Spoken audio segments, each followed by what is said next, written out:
신명기는 성경의 5번째이자 토라의 마지막 책입니다. 출애굽 후 이스라엘은 시내산에서 1년을 지내며 하나님과 언약 관계를 맺습니다. 출애굽 세대는 광야에서 끔찍한 여정을 겪고 결국 하나님이 아브라함에게 약속하신 땅으로 들어가기에 부적격 판정을 받죠. 신명기는 모세가 새로운 세대 앞에서 토라를 설명하는 장면으로 시작되고 여기서부터 이 책의 구성과 목적이 펼쳐집니다. 신명기는 모세의 설교 시리즈로서 그가 새로운 세대에게 하나님과의 언약에 신실하라고 권면하는 내용입니다. 책의 중심에 나오는 율법들은 하나님과 이스라엘 사이에 맺어진 언약인데요. 새로운 율법도 있지만 대부분 시내산에서 주어진 율법의 반복이죠. 이 책의 이름도 바로 여기서 왔습니다. 그리스어로 듀테로노미오는 2번째 율법이라는 뜻이죠. 이 율법들을 중심으로 양쪽에 모세의 설교가 배치되고 각각 2부분으로 나눠집니다. 그럼 자세히 살펴보겠습니다. 모세는 먼저 그동안의 사건들을 요약하면서 이전 세대가 얼마나 불순종했는지 강조합니다. 광야에서 변함없는 은혜로 공급하신 하나님과 대조되죠. 하나님은 그들에게 벌을 내리시지만 결코 언약은 잊지 않으셨습니다. 이후 간곡한 설교를 통해 모세는 새로운 세대에게 부모 세대보다 언약에 더 신실하라고 당부합니다. 10계명을 상기시키면서요. 이 부분의 한가운데 유명한 구절인 쉐마가 등장하는데요. 모세는 말하기를 들으라 이스라엘, 우리 하나님은 유일한 여호와시니 너는 마음을 다하고 뜻을 다하고 힘을 다하여 내 하나님 여호와를 사랑하라. 이게 유대교에서 매우 중요한 매일의 기도가 되고 이 구절이 신명기의 모든 주제들을 이어주죠. 히브리어로 쉐마라는 말은 단순히 듣다라는 뜻 이상의 의미를 갖는데요. 들은 것에 반응하다, 우리말로 순종하다라는 뜻을 포함합니다. 또 히브리어로 사랑이라는 말도 감정이나 느낌 이상을 의미하는데요. 사랑은 전심으로 하나님께 헌신하겠다는 결단이며 우리의 의지, 감정, 생각, 마음을 다해야 하죠. 이렇게 이스라엘이 하나님께 순종하고 헌신하는 것은 훨씬 큰 목적을 위함인데 율법에 순종함으로써 열방에서 특별한 민족이 될 것이기 때문이죠. 하나님이 시내산에서 말씀하신 것처럼 그들은 제사장 나라가 될 텐데요. 모세가 방법을 알려줍니다. 이스라엘은 율법을 지킴으로써 온 세상에 하나님의 지혜와 공의를 드러낼 기회를 갖습니다. 쉐마의 또 다른 핵심은 이스라엘이 유일한 여호와께 순종하고 헌신해야 한다는 건데요. 히브리어의 문자적 의미는 여호와는 한 분이시다이고 문맥상으로는 여호와만이 이스라엘이 예배하고 순종할 유일한 하나님이라는 의미죠. 이스라엘은 이제 가나안 땅으로 들어가려고 하는데 그곳은 태양, 날씨, 성, 전쟁 등 온갖 피조물을 대표하는 신들을 섬기는 곳이죠. 모세가 볼 때 이런 우상을 숭배하는 건 인간을 천하게 하고 공동체를 파괴하지만 창조와 구속의 이스라엘의 하나님을 예배하는 건 생명과 복으로 나아가는 길이었습니다. 이제 신명기의 중심에 율법 모음이 등장합니다.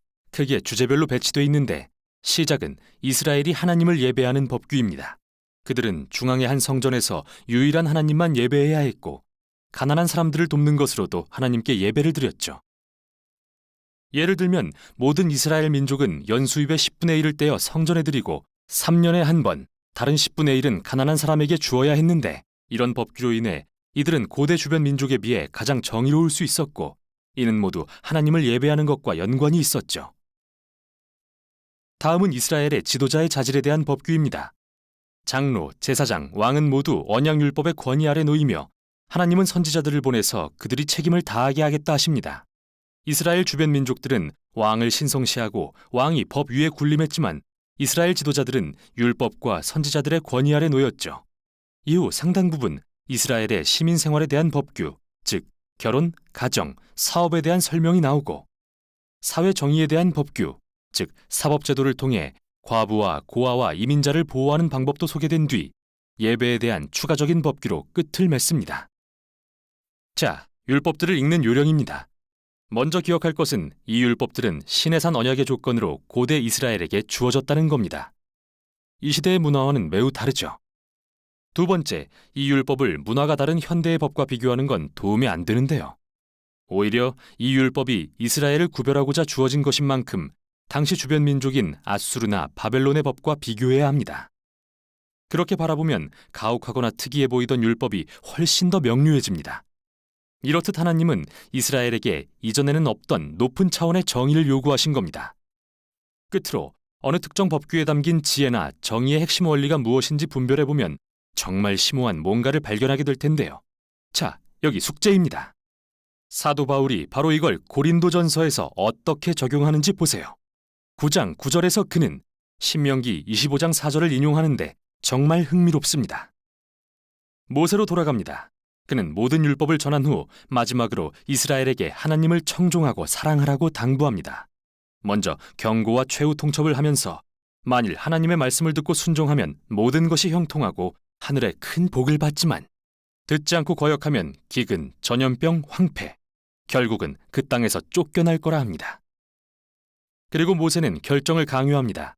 그가 말하길 내가 생명과 사망, 복과 저주, 선과 악을 내 앞에 두었은즉 내 하나님 여호와를 사랑하고 청종함으로 생명을 택하라. 그러나 모세는 다시 말합니다. 내가 죽은 후 너희가 불순종하고 여호와께로부터 돌아서서 그 땅에서 쫓겨날 것을 안다. 우울하죠? 모세는 이들과 수십 년을 함께했지만 그의 소망은 별로 커지지 않았음을 알게 됩니다. 하지만 희망이 아예 없는 건 아닙니다. 모세는 언젠가 포로된 이스라엘이 하나님께 돌아오기만 하면 여호와께서 마음에 할례를 베푸사 그들로 마음과 뜻을 다하여 여호와를 사랑하고 생명을 얻게 하실 거라 말하죠. 이 생생한 비유는 이스라엘의 마음이 근본적으로 잘못되어 있음을 보여줍니다.